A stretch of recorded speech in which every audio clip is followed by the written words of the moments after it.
Jesus explains free will and consequences. Why must the book of Revelation be fulfilled? March 16th, 2015. Words from Jesus through Sister Clare, spoken by Jackie. Clare began, "O Lord, what is it? Sometimes I feel it so strongly that you're coming any moment.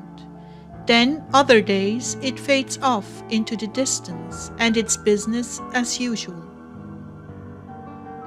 It's human nature. I don't like it. Oh, it is so painful not knowing when.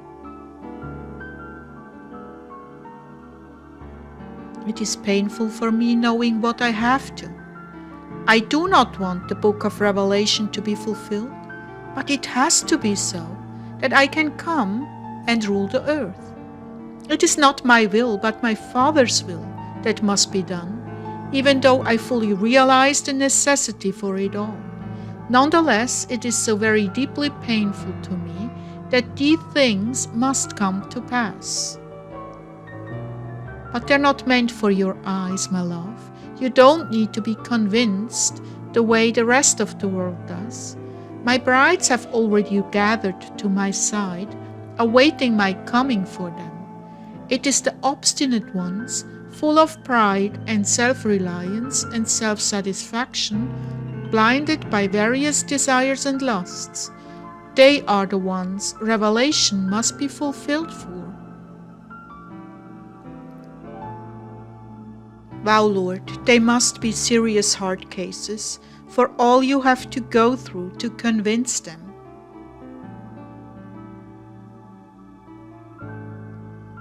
Anyone who would use the bowels of the earth to breed dreadful animals, plagues and pestilences, such as they have done for the control of the world, well, yes, they need serious attitude adjustments. Nothing short of what I've planned will work for them. Don't you think that the Father and I have pondered all the different options and come up with the least damaging? Yes, I suppose so. Although being God, you don't have to ponder. Yes, well, we do have conversations. We truly do. There are so many things to take into consideration. Looking at just one, I gave them clean technology decades ago, but rather they chose something they could fight over.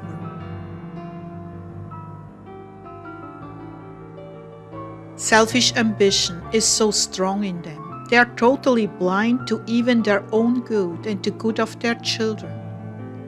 So many of the world's problems revolve around this one thing, but they couldn't accept a free energy source. No, they had to suppress that and take that source to make a weapon of war and destruction with it, but deprive mankind of the benefit of energy, free energy. Do you see how perverted they are? I do, Lord, but it is a shame that innocent mankind must suffer. But mankind is not innocent, from the highest to the lowliest. Pornography, slave labor, sex trade, stealing from the poor what little they have, and the poor stealing from each other. The whole barrel is rotten from the bottom up. It is the selfish nature of man that must be regulated by God.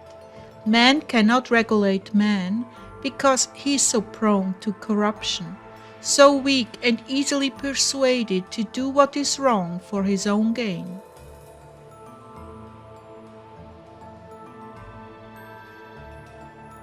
So you see, it must come down to this. I must return and replenish the whole earth, destroying the rot and corruption, pollution and degradation that man has created for himself. It won't be long now. Please hang in there, my little one. It won't be long.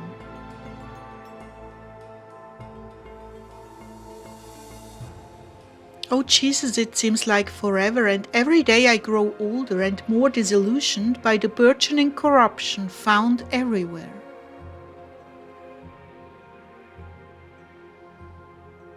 I know, but I've given you stamina, and you will hold up under these things as you have been. I will not let you fall or collapse. I hold you up, my love.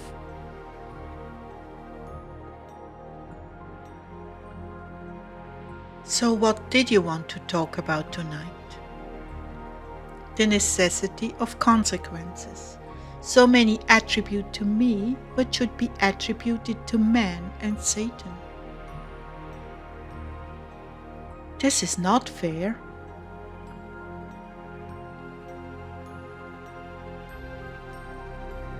I know that, but for some reason they just can't bring themselves to see how responsible every human on earth is for the approaching consequences.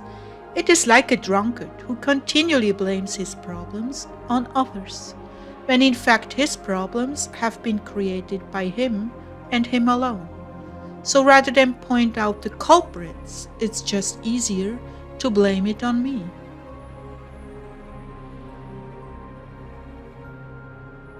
They always cite the way you had the Israelites kill every man, woman, and child as they took over the Promised Land.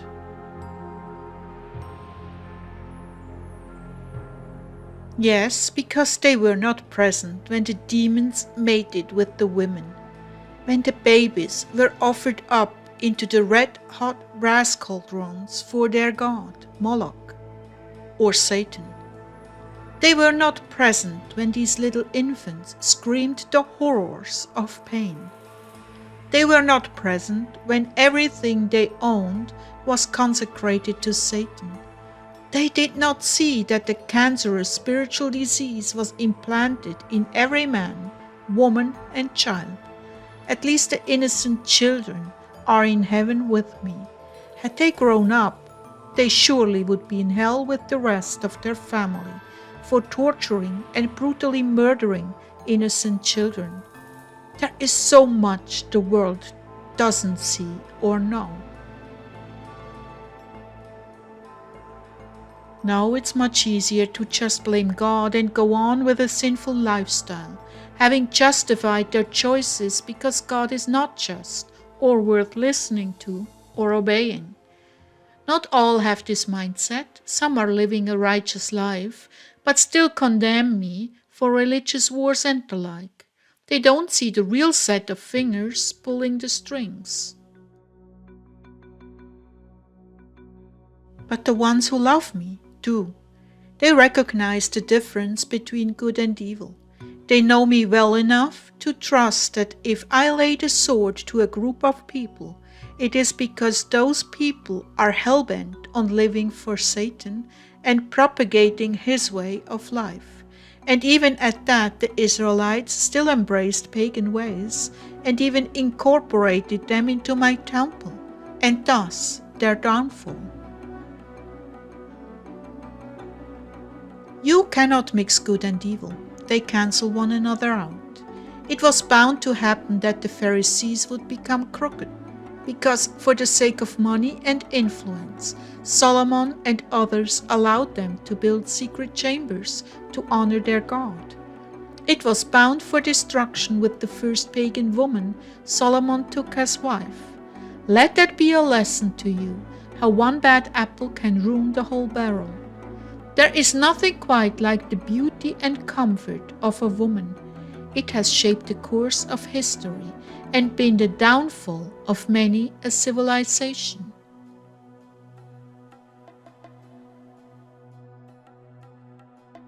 So when I'm blamed for the evil in this world, it is out of ignorance and pride. Man does not know or understand what he has done to himself. And of course, he does not want to be frustrated or corrected, so he kicks against the goat.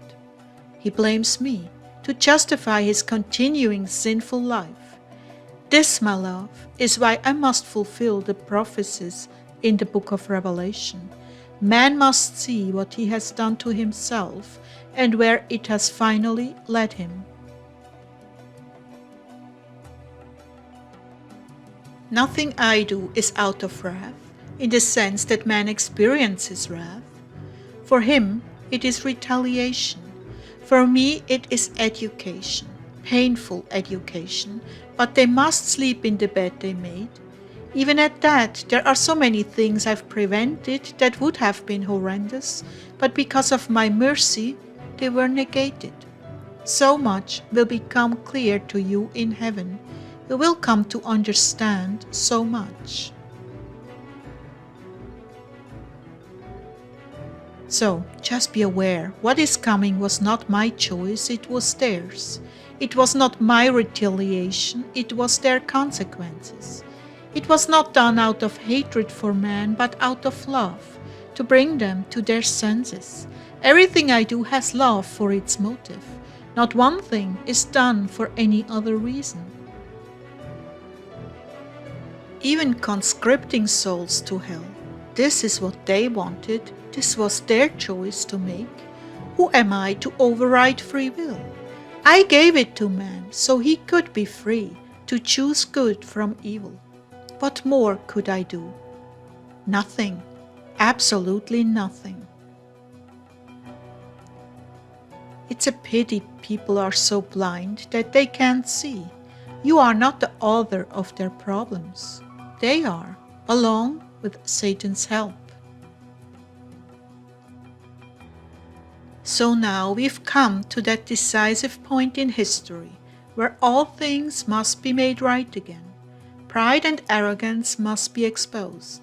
Corruption must be purged. Men must be given again a new chance to choose right from wrong. I'm coming. It is time.